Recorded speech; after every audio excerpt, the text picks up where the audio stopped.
بسم اللہ الرحمن الرحیم۔ السلام علیکم دوستو، میں ہوں قاری فہیم احمد قاسمی۔ میرے عزیز دوستو، آپ دیکھنا شروع کر چکے ہیں آپ کا اپنا یوٹیوب چینل آسان اردو SBL۔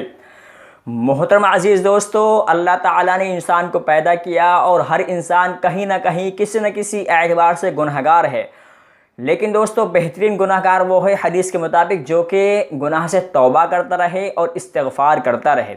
استغفار میں نے کئی مرتبہ آپ کو استغفار کے بارے میں بتایا ہو، کئی ویڈیو الحمدللہ استغفار کے متعلق بنائی ہیں۔ استغفار کے واقعات بھی آپ کو میں نے سنا ہے جو کہ سچے واقعات تھے۔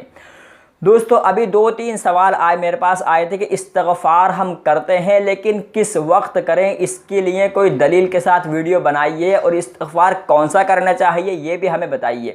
تو بہت چھوٹی سی مختصر ویڈیو ہے دوستو، میں آپ کو اس ویڈیو میں استغفار کون سا زیادہ افضل ہے اور کس وقت کرنا چاہیے یہی بتاؤں گا، تو بنے رہیے آپ ہماری ویڈیو میں آخر تک۔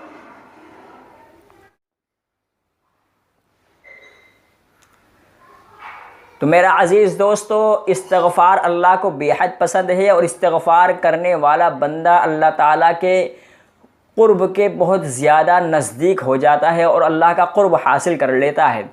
اب استغفار کون سا کرنا چاہیے دوستو، استغفار کے بارے میں علماء کی بہت سی رائے ہیں، استغفار کے بارے میں علماء کے بہت سے اقوال ہیں، اور علماء کے اس میں اختلاف بھی ہیں۔ دوستو کوئی کہتا ہے کہ استغفار استغفر اللہ ربی من کل ذنب و اتوب الیہ، یہ سب سے زیادہ افضل ہے، اور حدیث میں بھی اس کی جو ہے نشاندہی کی گئی ہے، حدیث میں بھی اس کا ذکر کیا گیا ہے۔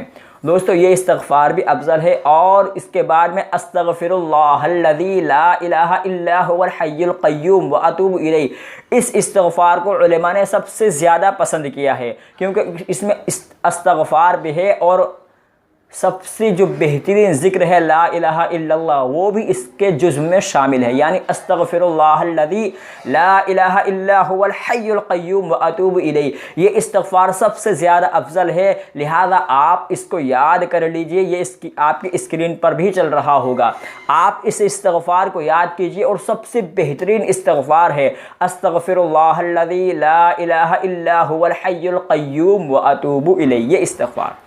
دوستو دوسرا سوال یہ ہے کہ ہم استغفار کو کب کریں؟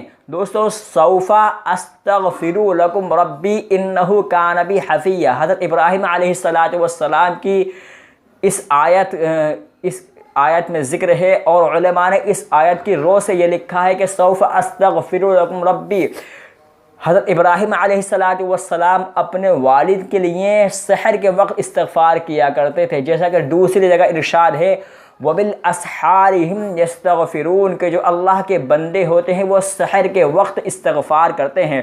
تو سب سے بہترین استغفار کرنے کا جو وقت ہے دوستو، اور آپ چاہتے ہیں کہ مجھے استغفار سے جلد فائدہ نظر آئے اور جلد سے جلد مجھے فائدہ محسوس ہونے لگے، تو ہمیں چاہیے کہ ہم استغفار کو سحر کے وقت کریں، کیونکہ ابھی عادت بھی بنی ہوئی ہے، رمضان میں سحر کے وقت آدمی اٹھتا ہی ہے، اور ابھی بھی الحمدللہ سحر کے وقت آنکھ کھل رہی ہے۔ کچھ نہیں، بس آدھا گھنٹہ آپ لے لیجئے، آدھے گھنٹے میں آپ سحر کے وقت اٹھیں، اور سحر کے وقت اٹھنے کے بعد میں وضو کریں۔ وضو کرنا اس وقت کوئی مشکل بھی نہیں، کیونکہ گرمی کا موسم ہے، بہت آسانی سے وضو آدمی کر لیتا ہے، پانی کی بھی کوئی فرق نہیں پڑتا۔ تو سحر کے وقت اٹھیں، اس کے بعد میں کم سے کم 2 یا 4 رکعت آپ تہجد پڑھیں، اس کے بعد میں آپ استغفار کریں، کم سے کم جتنا بھی آپ کر سکیں، کم سے کم 5 تسبیح، 2 تسبیح یا 1 تسبیح، اس وقت آپ استغفار کریں۔ انشاءاللہ استغفار کے فوائد آپ کو حاصل ہونے لگیں گے، اور استغفار کے فائدے آپ کو ملنے لگیں گے۔ تو دوستو وَبِالْأَسْحَارِ هُمْ يَسْتَغْفِرُونَ، اس آیت کی رو سے علماء نے لکھا ہے کہ استغفار کو سب سے اچھا وقت ہے کہ سحر کا وقت، یعنی سحری کا جو وقت ہوتا ہے، جو تہجد کا وقت ہوتا ہے، فجر کے وقت سے یعنی کہ صبح صادق کے وقت سے کچھ دیر پہلے اٹھیں، اور اس وقت استغفار کریں۔ استغفار انشاءاللہ العزیز ضرور فائدہ کرے گا۔ اللہ تعالیٰ مجھے بھی اور آپ کو بھی عمل کی توفیق عطا فرمائے۔ دوستو آج کے لیے فی الحال اتنا ہی۔ ویڈیو اگر اچھی لگی ہو تو ویڈیو کو لائک اور چینل کو سبسکرائب ضرور کیجئے۔ یہاں دوستو اپنا قیمتی وقت دیکھ کر ویڈیو دیکھنے کے لیے آپ کا شکریہ۔ میں ملتا ہوں پھر کسی اچھی ویڈیو میں، جب تک لیے اپنا خیال رکھیے گا۔ اللہ حافظ۔